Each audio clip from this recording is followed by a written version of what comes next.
മുണ്ടക്കൈ ദുരന്ത ബാധിതരെ ചതിച്ച് കോൺഗ്രസ്, ദുരന്ത ഫണ്ടും വിഴുങ്ങി. തൃശ്ശൂരിൽ 8 മണ്ഡലം കമ്മിറ്റിയെയും പ്രസിഡന്റുമാരെയും സസ്പെൻഡ് ചെയ്തു. ഇതിപ്പോ എത്രാമത്തെ തട്ടിപ്പാണ്? നാട്ടിൽ എവിടെ തട്ടിപ്പുണ്ടോ അവിടെ കോൺഗ്രസ് ഉണ്ട് എന്നുള്ള അവസ്ഥയാണ് ഇപ്പം.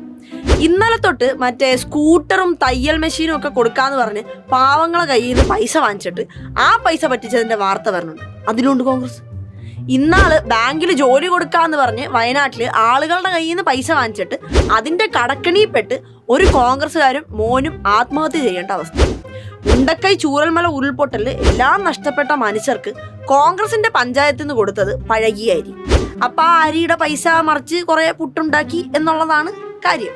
കെ സുധാകരനും കാട്ടുകള്ളം മോൻസൺ മാവുങ്കലും തമ്മിൽ മച്ചാ കമ്പനി. വി.ഡി. സതീശൻ ഇപ്പൊ വീട് തരാം എല്ലാം പാക്ക് ചെയ്തിരുന്നോ നാട്ടുകാരെ എന്നും പറഞ്ഞ് മറ്റേ പനിനീർ നിലാവിൻ പൂമഴ കളിച്ച പുനർജനി തട്ടിപ്പ് വേറൊരു സൈഡിൽ. തട്ടിപ്പ് നടത്താത്ത ഒരു കോൺഗ്രസ് നേതാവിനെ കണ്ടുപിടിക്കുന്നത് ഇപ്പം ഏലക്ക ഇല്ലാത്ത ബിരിയാണി കിട്ടും പോലെ വെരി റെയറായി. നേതാവ് പോട്ട്, കുഞ്ഞി അണികൾ വരെ കാശ് അണ്ണം തരും മൂഡിലാണ് കോൺഗ്രസിൽ ജീവിക്കുന്നത് തന്നെ. ഇത്രയും പൈസയ്ക്ക് ആക്രാന്തമുള്ള ജീവികളെ ഞാൻ വേറെ കണ്ടിട്ടില്ല.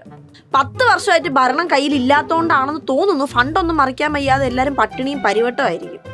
ഇപ്പോഴാണെങ്കിൽ അവർ കട്ടപ്പാരയായിട്ട് കക്കാൻ തന്നെ ഇറങ്ങിയ മൂടാണ്. കോൺഗ്രസ്സുകാരെ കാരണം നാട്ടിലെ യഥാർത്ഥ കള്ളന്മാർക്ക് ഫീൽഡിൽ പിടിച്ചിരിക്കാൻ പറ്റുള്ളന്നേ.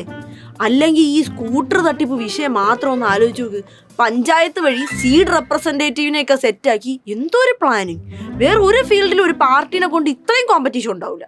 പിന്നെ ഒരു കാര്യമുണ്ട്, ഒരു ഉരുൾപൊട്ടൽ വന്ന് കൂടെയുള്ള മനുഷ്യരും താമസിച്ചിരുന്ന വീടും കാലിനടിയിലെ മണ്ണും വരെ ഒലിച്ചു പോയവരെയൊക്കെ തേച്ച് പൈസ പറ്റിക്കുന്ന ടീംസിനെയും കൊണ്ടാണ് ഇവർ മുഖ്യമന്ത്രി ആവാനുള്ള ഉടുപ്പും തച്ചിരിക്കുന്നത്.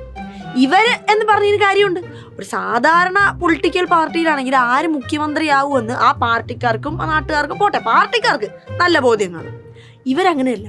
എല്ലാ ജില്ലയിലും എല്ലാ നേതാക്കൾക്കും മുഖ്യമന്ത്രിയാവും. എല്ലാവരും മെയിൻ മേസ്ത്രിമാരാണ്. അവരെ പരിപാടിയൊക്കെ കണ്ടിട്ടില്ലേ റോഡിലൊക്കെ? സ്റ്റേജിൽ 20 പേരും താഴെ വേദിയിൽ 5 പേരും. ഈ മൂഡിൽ ഭരണം കൂടെ കിട്ടിയ ഈ നാട് മുറിച്ച് വിറ്റിട്ട് ഇവന്മാർ വല്ല മലേഷ്യയിലും 10 സെന്റ് സ്ഥലം വാങ്ങിച്ച് മസാജിങ് പാർലർ തുടങ്ങുമെന്ന കാര്യത്തിൽ യാതൊരു സംശയവും വേണ്ട. എന്നാൽ ഈ ദുരന്തം നേരിട്ടവരെയൊക്കെ എപ്പിടാ